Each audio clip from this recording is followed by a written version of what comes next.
Welcome to The Final Descent, Air Crash Investigations, the podcast that delves into the intricate details of aviation tragedies, unraveling the mysteries behind what brings these metal birds crashing down. I'm your host, Russell, and today we're dissecting a chilling incident near Heyburn, Idaho on April 13, 2022. A seemingly routine cargo flight transformed into a nightmare, leaving a trail of unanswered questions. Join us as we peel back the layers of this air disaster, exploring the pilot's actions, the environmental factors, and the regulations that may have played a role in this fatal crash. Buckle up, as we're about to take off into a turbulent journey of investigation. Our story begins with a Cessna 208B Grand Caravan, registration N928JP, embarking on a cargo flight. The pilot, a 30-year-old female, filed an IFR flight plan from Salt Lake City to Burley Municipal Airport, Idaho. The planned departure was 7 a.m. Mountain Daylight Time, with an estimated flight time of just over an hour at 12,000 feet. The weather briefing that morning painted a grim picture. Instrument meteorological conditions were expected at Burley, with low visibility and a chance of snow. As the Cessna neared its destination, the pilot was cleared for an RNAV approach to runway 20. This approach relies on GPS navigation, crucial in low visibility. The initial descent began, airspeed hovering between 128 and 132 knots.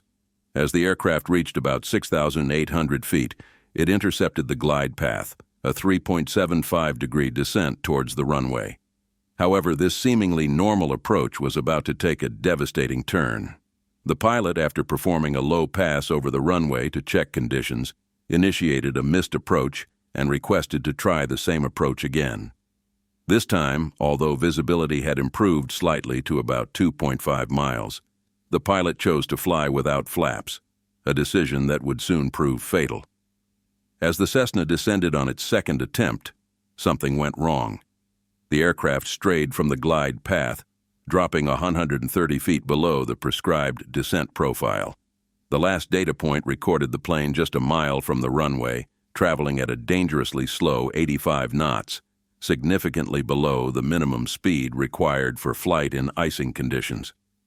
What happened next unfolded in a matter of seconds, captured chillingly by a security camera at a nearby potato processing plant. The footage shows the Cessna emerging from the clouds and immediately disappearing into a plume of steam, rising from the processing plant's exhaust stacks. Just moments later, the aircraft reappears, nose high, struggling to climb, but it's too late. The plane slams into a vent stack atop the processing plant about 14 feet below its top. The impact is catastrophic. The Cessna crashes onto the roof, wings, propeller, and nose wheel torn from the fuselage. The pilot, tragically, did not survive. A witness located near the plant gave a harrowing account. They described seeing the airplane suddenly appear out of the clouds and plunge into the steam cloud. A sudden surge in engine noise, followed by the desperate nose-up maneuver, indicated the pilot's last-ditch effort to avoid the looming obstacle. The steam, billowing from 6 other stacks on the roof, had likely obscured the fatal vent stack until it was too late. The National Transportation Safety Board launched a comprehensive investigation to determine what caused this tragic accident. Their findings painted a complex picture, pointing to a series of contributing factors that led to the fatal descent. The investigation revealed that the pilot's failure to maintain altitude during the instrument approach was a primary cause of the crash. Descending below the approach path put the aircraft directly in the path of the vent stack. Crucially, the stack was located within the lateral boundaries of the approach, a fact that would become tragically significant. Although the FAA advises pilots to avoid overflying exhaust stacks, this particular stack's position beneath the approach course made overflight inevitable. Compounding the pilot's error was the processing plant's failure to adhere to FAA regulations regarding the painting of the vent stacks. The stacks, determined by the FAA to be a hazard to navigation due to their proximity to the runway, were supposed to be painted in high-visibility white and aviation orange. However, at the time of the accident, they remained a muted red oxide color with yellow handrails, blending into the background and making them difficult to see against the gray sky. This lack of contrast undoubtedly contributed to the pilot's inability to spot the stack in time. Furthermore, the investigation identified a contributing factor that added another layer of complexity to the already hazardous situation: the steam. The billowing plumes of steam emitted by the processing plant, while not completely obscuring the runway, created a visual distraction and possibly an illusion of a higher altitude. This likely disoriented the pilot, hindering their ability to maintain a safe altitude during the crucial visual portion of the approach.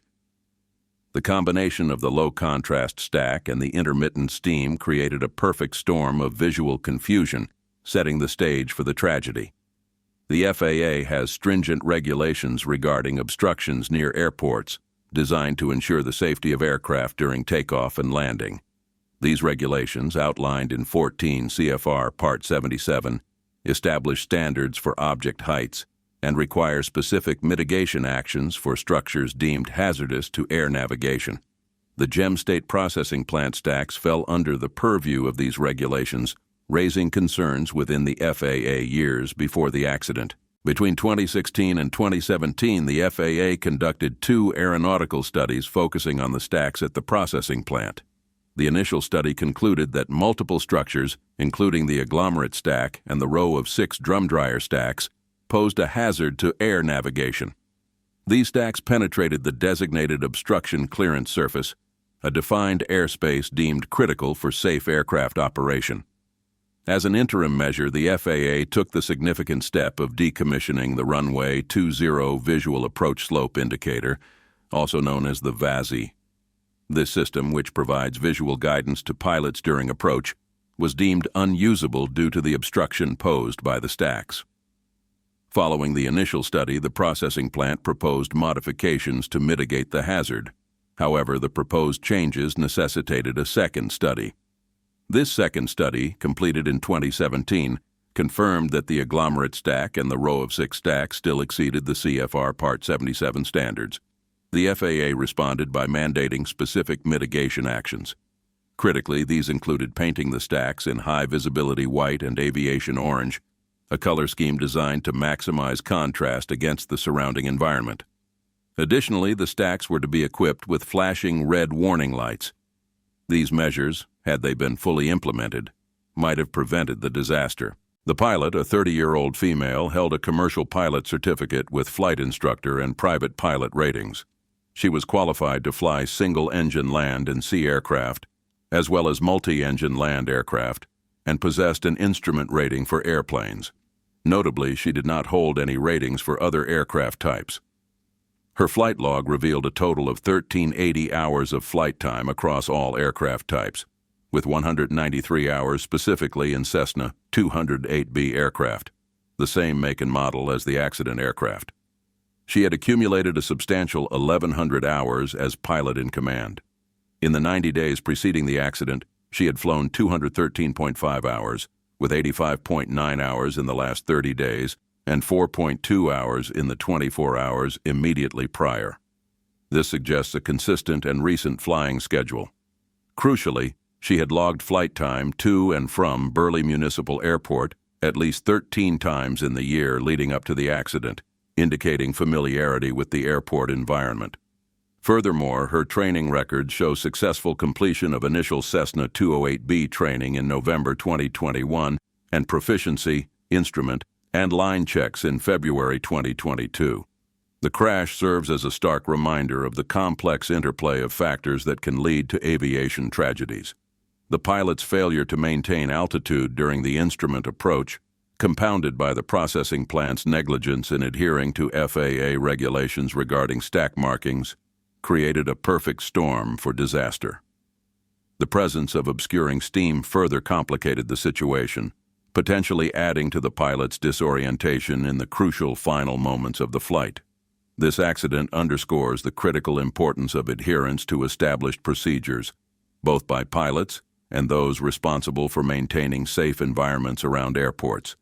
It's a tragic loss, one that hopefully contributes to greater vigilance and stricter adherence to safety standards in the future, preventing similar incidents from occurring.